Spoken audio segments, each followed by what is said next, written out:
grupo na mag-aaral. Bago po tayo magsimula, ay nais ko munang ipakilala ang role ng bawat isa sa amin.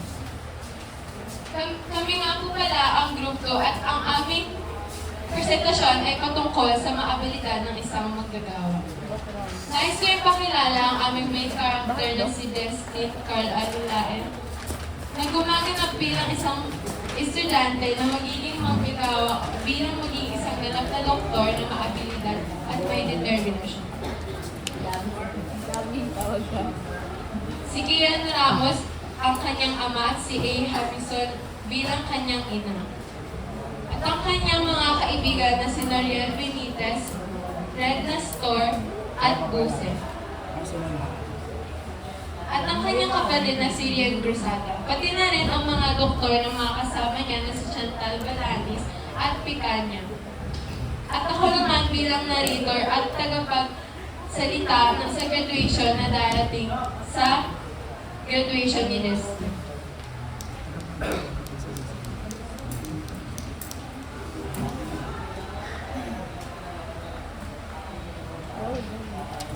Kumakain ang pamilya ni Destin sa hapagkainan. Tara, kain na tayo. Ito ang sabi ni Papa. Lumapit siya at may ipinalita sa mga ito. Nay!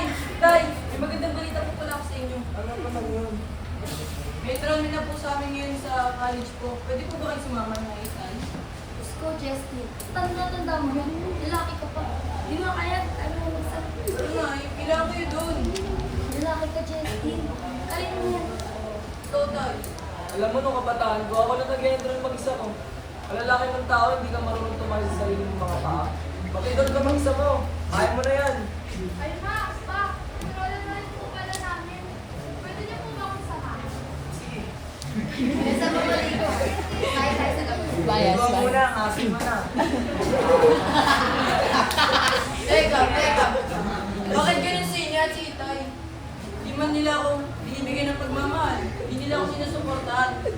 Bakit ganun? Mas mabor pa sila kay Rian kaysa sa akin.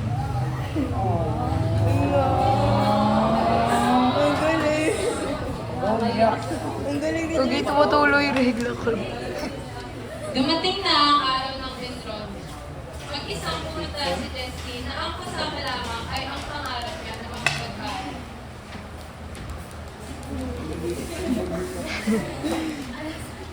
Talaga, teacher. Justin, bakit wala akong magulang ko? Wala po sila, ma'am.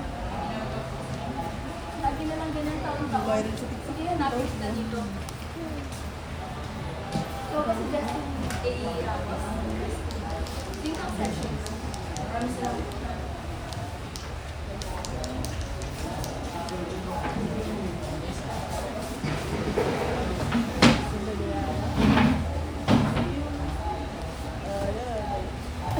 Nakasalubong ni Destin ang tatlong matalik na kaibigan niya sa daan. Sila ay nag-usap muna at nagkamustahan.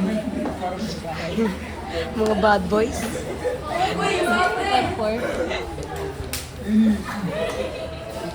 Mag-enroll na ba kayo?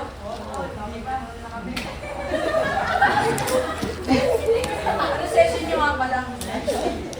Oh, so teacher niyo si Mamiana? Oo, magkakasa pala tayo. Ingat kayo. Tawag malakas.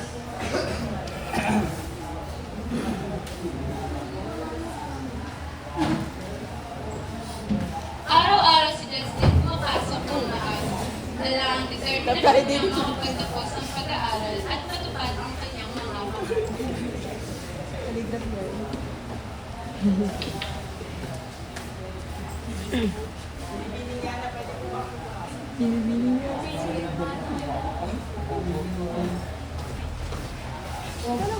Bakit dito naman kayo? Wala to. Pinunta ko lang.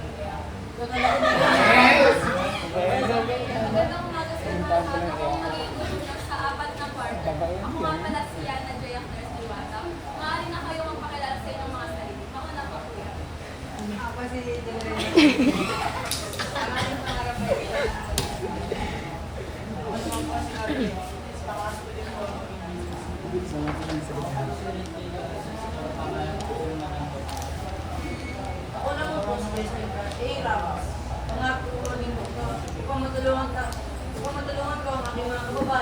at ang aking mga kapamilya.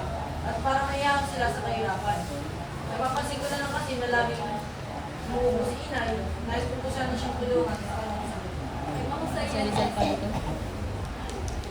Patuloy ang pagiging aktibo at masipag ni Jessie sa klase.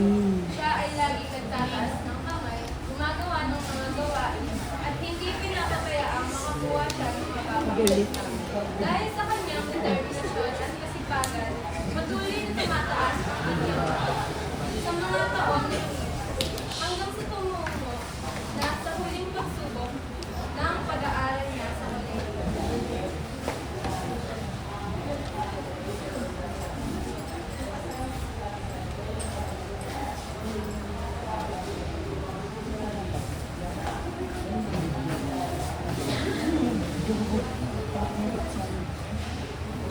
Isang araw na naman sa klase. Ano yung Ah.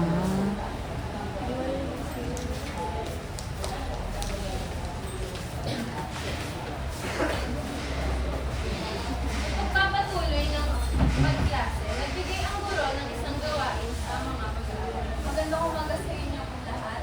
Ngayon ay nagpapagawa ako ng isang gawain na mayroong karagdagan sa kalahating grado nito. Inaasahan ko kayo na gagawin ito dahil kapag hindi, maaaring maapektuhan ang inyong grado at hindi kayo makapag-graduate. Maraming salamat.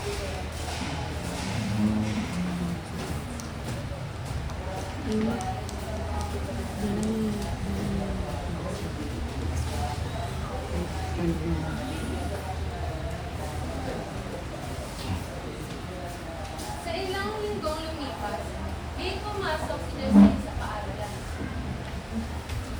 Ma'am, pasensya na po, late po ako. Bakit ka na-late? Hinihingal po ako ngayon, ma'am. Nag-point po kasi ako gabi, ma'am. Nakakagawa ko ng Kung mahusay, Jessie, dahil ikaw lamang nakagawa ng peta na yan sa inyong mga kaklase. Maaari mo.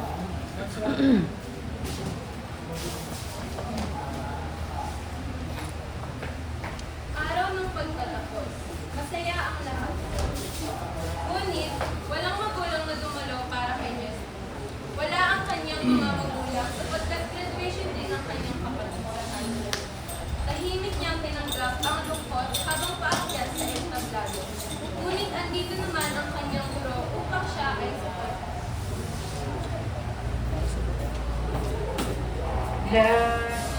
Please let's all welcome our dear valedictorian, Leslie Sarah Alisay.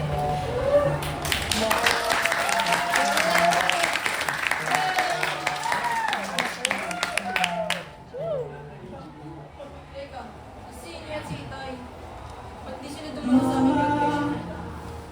Maaari po ba siyang pagsamaan ng kanyang mga magulang dito sa entablado?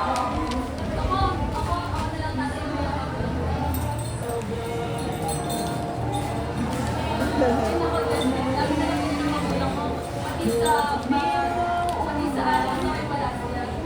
Today, we proudly present the following award. Valedictorian Award, Academic Excellence Award, Medical Science Excellence Medal, Future Physician Distinction Medal, and Clinical Leadership and Service Medal. May this medal serves not only as recognition of what you have achieved, but also as inspiration for what you will continue to accomplish. Congratulations on this well-deserved award. We are so proud of you.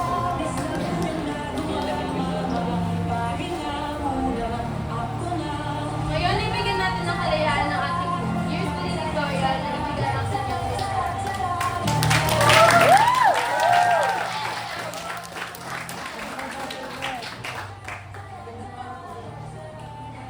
Gandang araw po sa inyo lahat.